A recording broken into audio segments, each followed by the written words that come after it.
Book of the Week, Free Throw by Dr. Tom Amberry. Welcome, everybody. It's Jason Barlow, RT. I'm here as your therapist and as your coach to help you transform any stress, tension, and pain into health, happiness, and vitality. I love being inspired by those situations and people that seem to accomplish things that you're like, that's not possible.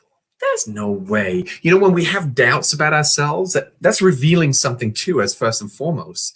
That doubt is only within our space of mind.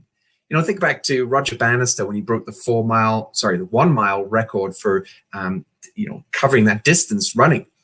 And before that time, people didn't think it was possible. And then shortly afterwards, thousands of people started to achieve it. Why? Because he broke the boundary. He broke people's doubts. And as a result, those doubts dropped, windows of opportunity presented themselves, and now those records started to change, right? It's the same with anything in any field, that when somebody's prepared to go that little bit further and challenge and test and contest and, not buy into this idea that things are fixed and indefinite and never going to change. It's the classic story I heard from Tony Robbins of the young boy, a high schooler boy that turns up late for math class. And he's late enough that he sees the problem on the board and he's writing it down, believing that that's his homework. And the next day he goes in and he presents to the teacher, he's solved the problem. He took quite a few hours, but he solved the problem. And he's like, what do you mean you solved the problem? This wasn't a problem to be solved. This was just an example of how hard math can actually be. Some of the geniuses in the world struggle with achieving or solving this mathematical puzzle. And you did it last night as part of your homework.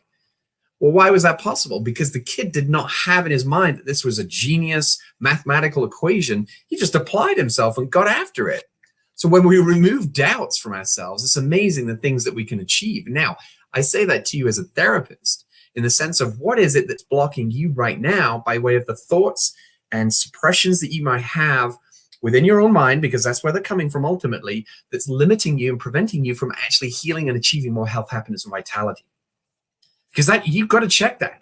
There's nothing I can do from my side directly. I can pray for you. I can wish for you. I can have great intentions for you. I can do therapy on you. But if you don't have the intent from your side to want to heal, and you don't believe that you can heal from the inside out, there's only so much that me or any other therapist for that matter can help you to achieve by way of healing. Now, I'll revisit that at another point because I'm going down a pathway there that wasn't necessarily where I was going to go. The whole idea behind today's book of the week is that when we remove doubt from our mind, it's remarkable what we can achieve. And Dr. Tom Amberry, what a beautiful story this is. And I'll just read it from the back. So November 15th, 1993, Dr. Tom Amberry made 2,750 consecutive free throws and stopped without a miss. He was 72 years old at the time and had only been practicing for a year and a half. At the time, unfortunately, he's passed on now, but at the time he was teaching a seven-step method that he used to become the all-time champion of the free throw line. So this book, it teaches you how to become a 90% free throw shooter. So some of this you might read or listen and go, oh, that doesn't apply to me. But maybe a child is involved in basketball or any other sport for that matter. But the point is, it's all about concentration. Hit clutch free throws under game pressure. Use the secrets of focus and concentrate. That's probably applicable to everybody, right? You don't have to be a basketball athlete to read this book. But if you are a basketball athlete, read this book. Troubleshoot your free throw shooting. Set up a practice routine and outline goals. But also when you're doing that, you're improving at your free throw line and you're getting these benefits. You're also improving your accuracy for three-point shooting.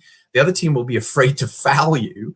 Your total game confidence will build and you'll develop the shooter's touch. So the interesting thing is he made 2,750 consecutive free throws in a local YMCA club. And the only reason he had to stop was because they had to close the doors. Otherwise, it would have been quite intriguing to know how many could he have gone on to make consecutively before a miss. So he then went on, traveled all around the United States and consulted NCAA teams and I think even NBA teams. I don't know if he ever worked with Shaquille O'Neal. He could have done with some help on the free throw line, couldn't he? But it's a beautiful book that shares a wonderful story of this gentleman that was essentially a foot doctor for his career, had played basketball recreationally at a university level, and obviously had a passion for the sport, but wanted to remain active as he retired. And to do that, he decided he was going to go back to basketball, but he realized he couldn't get up and down the court the same way he used to. So he decided he was just going to become good at shooting free throws. And that's essentially how this story evolved, which led him to challenge and do this. It became known as the world's greatest free throw shooter. I was going to say Guinness Book. I'm not sure. I'd have to check that one myself to know if he's still the Guinness Book records for consecutive free throws. I would imagine by now it's probably been beaten. But 2,750 consecutive free throws. That's remarkable. Granted, it wasn't in a game situation, but I'm sure he'd do very well in a game situation under pressure, given his concentration to hit 2,750 consecutive.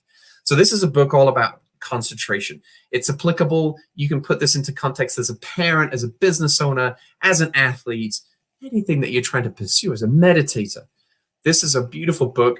What's close to me from my heart is because I am a basketball coach, and I have been a basketball athlete player in the past. And I know what it feels like to get to the free throw line with the heart pumping and the crowd's pressure and so forth. And that pressure that you feel like you're under to keep yourself, it's a free throw, but it doesn't feel so free when you're under that kind of pressure. So it's learning to deal with pressure in life and how you can, concentrate, focus, and still achieve your targets, achieve your goals, regardless of your outer situations. So thank you for joining me. Hope you found that a benefit.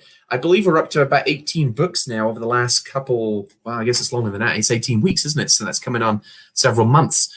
So what I'm going to be doing here shortly is putting a snapshot of all the books that I've shared. I'll be putting that on my social media right away. So if you missed some of the past books, well, firstly, you could go to my podcast, and it's every Friday. I think some of them I've titled Book of the Week, but some of them I haven't. But every Friday is my Book of the Week that I share with you. And I like to cover all areas of health, wellness, and helping you to achieve more of that and get rid of that stress, tension, and pain. So these books always relate back to my very topic and passion, which is helping people to achieve more health and happiness. And yeah, that's 18 books that we've covered in the last number of weeks. I will post those very shortly. In the meantime, though, you should still, because it's still free for now, you go get my book, which is available at jasonbarlowormt.com. From there, just leave me your email and I'll fire off you a digital copy. If you want to get the physical copy, just go to Amazon and put in the 15-step playbook for pain relief. And that's basically my top 15 steps that I recommend to everybody. It gets into the mindset, gets into how to move by way of stretching and exercise choices. It then gets into your foods, and it also gets into your rest and recovery. Those are what I call your 4 spheres of control. Everything else outside of that, kind of out of your control. So focus on what you can control, have ownership and accountability for, and you'll be amazed the results that you can get just from following those guidelines. Thank you for joining me. We'll see you guys next